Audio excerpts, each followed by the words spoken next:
The Art of War by Sun Tzu. Chapter 6. Weak Points and Strong. 1. Sun Tzu said, "Whoever is first in the field and awakes the coming of the enemy will be fresh for the fight. Whoever is second in the field and has to hasten to battle will arrive exhausted." 2. Therefore, the clever combatant imposes his will on the enemy, but does not allow the enemy's will to be imposed on him. 3. By holding out advantages to him, he can cause the enemy to approach of his own accord, or by inflicting damage, he can make it impossible for the enemy to draw near. 4. If the enemy is taking his ease, he can harass him. If well supplied with food, he can starve him out. If quietly encamped, he can force him to move.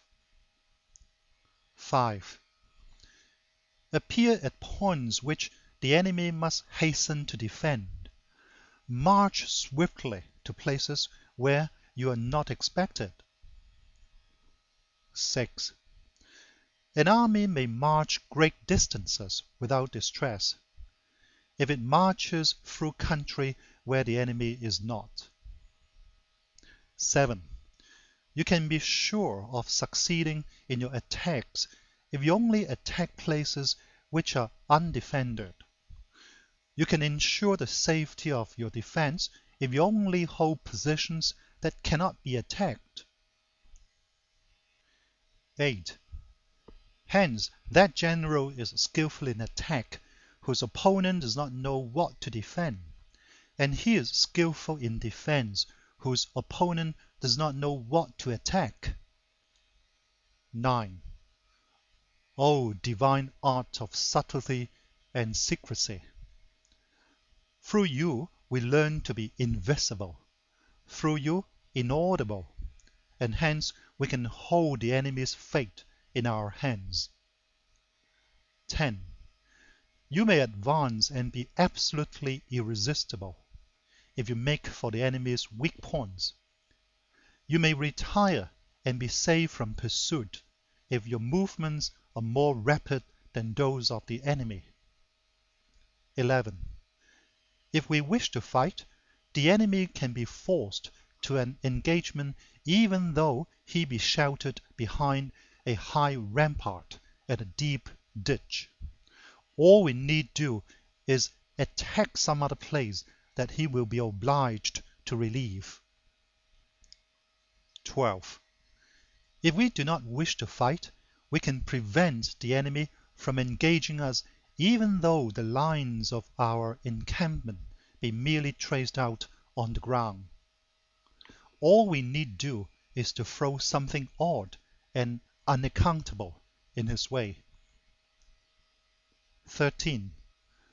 By discovering the enemy's dispositions and remaining invisible ourselves, we can keep our forces concentrated, while the enemy's must be divided. 14.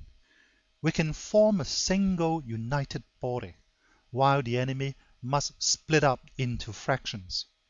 Hence, there will be a whole pitted against separate parts of a whole, which means that we shall be many to the enemy's few.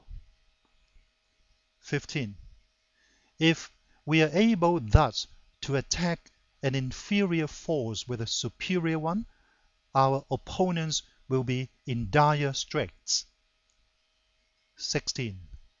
The spot where we intend to fight must not be made known, for then the enemy will have to prepare against a possible attack at several different points, and his forces being thus distributed in many directions, the numbers we shall have to face at any given point will be proportionately few. 17. For should the enemy strengthen his van, he will weaken his rear. Should he strengthen his rear, he will weaken his van.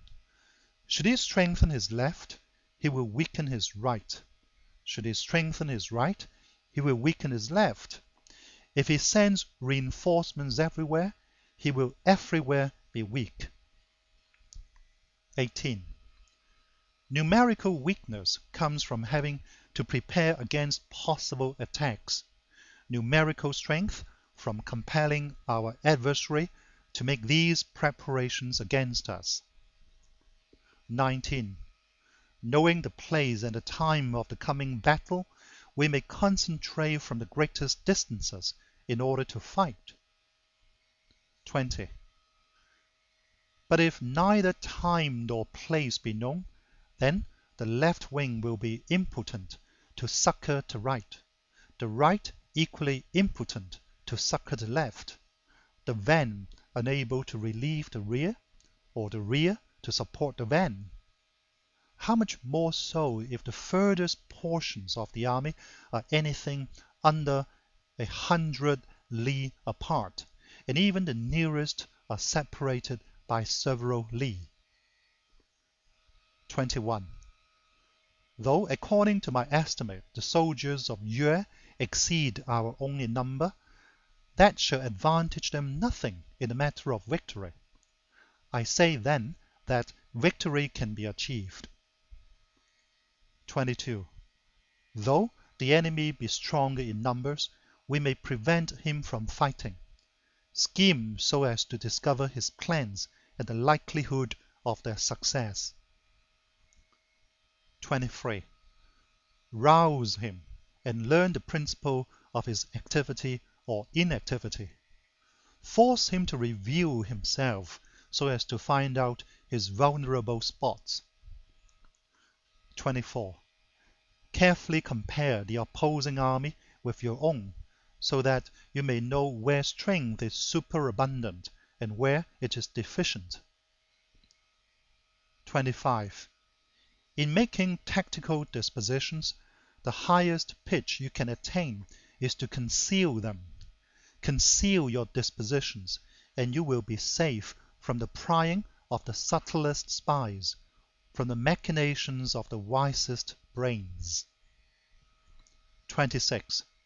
How victory may be produced for them out of the enemy's own tactics, that is what the multitude cannot comprehend. 27. All men can see the tactics whereby I conquer, but what none can see is the strategy out of which victory is evolved. 28. Do not repeat the tactics which have gained you one victory, but let your methods be regulated by the infinite variety of circumstances. 29. Military tactics are like unto water, for water in its natural course runs away from high places and hastens downwards. 30. So in war, the way is to avoid what is strong and to strike at what is weak. 31.